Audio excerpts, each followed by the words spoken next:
बिस्मिल्लाहिर्रहमानिर्रहीम। मैं हूं नसीर सत्ती PPM न्यूज़ से। तो चंद दिन पहले PTI के एक सरगर्म रुकन और अजीज़ दोस्त हैं, उनसे मुलाकात हुई तो उनका गिला था कि मैं अपनी वीडियोस में अक्सर PTI की माशी पॉलिसियों को तनकीद का निशाना बना रहा हूं, जबकि हुकूमत की माशी पॉलिसियों के सबब स्टॉक एक्सचेंज के जो इंडेक्स हैं वो ऊपर को जा रहे हैं।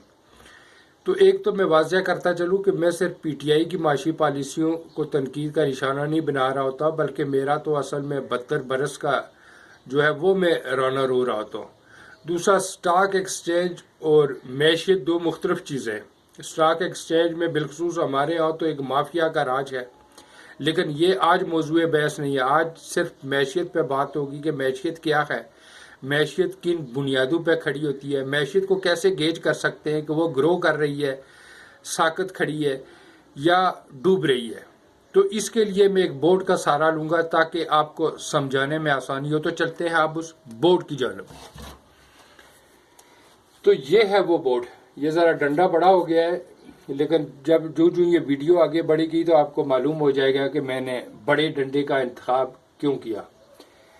तो सबसे पहले मैशियत के जो स्टेक होल्डर है वो कौन कौन से हैं?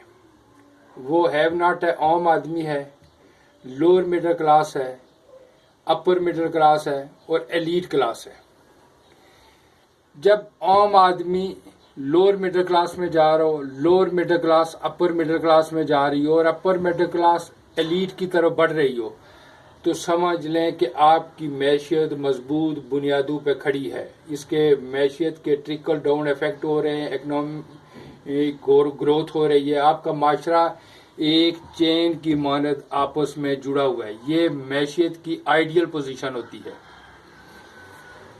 और अगर एलीट की दौलत ज़रबें खा रही है, upper middle class, lower middle class और आम आदमी की जिंदगी पर इसके कोई असरात नहीं हो रहे, तो समझ लें कि मैशियत जमूद का शिकार है, माफिया मुसल्लत हो चुका है और असरात उसको जो मैशियत के समरात है वो अवाम के बजाय चंद लोगों तक महदूद होकर रह गए। और अगर एलीट की दौलत ज़रबें खा रही है और upper middle class lower middle class की तरफ आ रही है, यानी रिवर्स लग गया है, और लोअर मिडिल क्लास आम आदमी की सफ की तरफ बढ़ रही है, तो फिर समझ लें कि आपकी मैशियत डूब रही है और माफिया मुसल्लत ही नहीं तमाम वसाइल पे काबज भी हो चुका है और आप किसी साने से दो चार होने जा रहे हैं। जब मैशियत डूबती है तो फिर रियासत अपना वजूद कायम नहीं रख सकती, फिर उसे एटम बम, गोरी या शाइन नहीं बचा सकते और ना उसे मजहब के नाम पर कायम रख सकते हैं। अगर ऐसा होता तो बांग्लादेश न बनता। सिर्फ मजबूत दफा अगर बका का ज़ामन होता तो बम्बू के ढेर पे बैठा रूस न टूटता, बावजूद इसके कि दुनिया की ताकतवर फौज उसके पास थी। तो रियासत कब खतरे में, रियासत का वजूद कब खतरे में पड़ता है? जब उसकी मैशियत कमजोर होती है। मैशियत कैसे कमजोर होती है? वो इस मिडिल क्लास के, लोअर मिडिल क्लास और अपर मिडिल क्लास के हट जाने के बाद, क्योंकि फिर उसके बाद ये चेन टूट जाती है। आप देख सकते हैं कि ये जो पहले एक मरबूत निज़ाम में जुड़े हुए थे, अब मिडिल क्लास के हट जाने के बाद ये अब चेन आपकी टूट गई है। और जब ये चेन टूटती है तो उसके बाद नफरतों की आबियारी होती है, क्योंकि आप देख सकते हैं कि अपर मिडिल क्लास और लोअर मिडिल क्लास जब आम आदमी के सफ में आते हैं तो फिर मायूसियां जन्म लेती हैं, क्योंकि आम आदमी ने तो वो लाइफ स्टाइल इंजॉय नहीं किया होता जो लोअर मिडिल क्लास और अपर मिडिल क्लास ने लाइफ स्टाइल इंजॉय कर चुके होते। जब वो उनसे मुकाम छीनता है और आम आदमी के सफ में आते हैं तो फिर सिर्फ ये कनेक्टिविटी जो इसको जोड़े हुए थे यही नहीं खत्म होती। आप देख सकते हैं कि पहले ये कितने मजबूत चेन की मानद ये जुड़े हुए थे, इनके दरबीच गैप कम था, अब ये दूरियां पैदा हो गई हैं। जब ये दूरियां पैदा होती हैं तो फिर नफरत जन्म लेती है और नफरत बगावत को जन्म देती है। अब मैशियत को एक मजबूत मैशियत बनाने में हुकूमत का क्या किरदार होता है? अगर हुकूमत बिजनेसमैन को फैसिलिटेट कर रही हो तो फिर आम आदमी, लोअर मिडिल क्लास, अपर और अपर मिडिल क्लास के लोग एलीट की तरफ बढ़ते हैं। अगर ये किरदार हुकूमत फैसिलिटेट करने का ख़त्म करके खुद बिजनेस में लग जाए تو پھر یہ پوزیشن بن جاتی ہے کہ آپ کی مڈل کلاس ختم ہو جاتی ہے اور یہ چین ٹوٹ جاتی ہے۔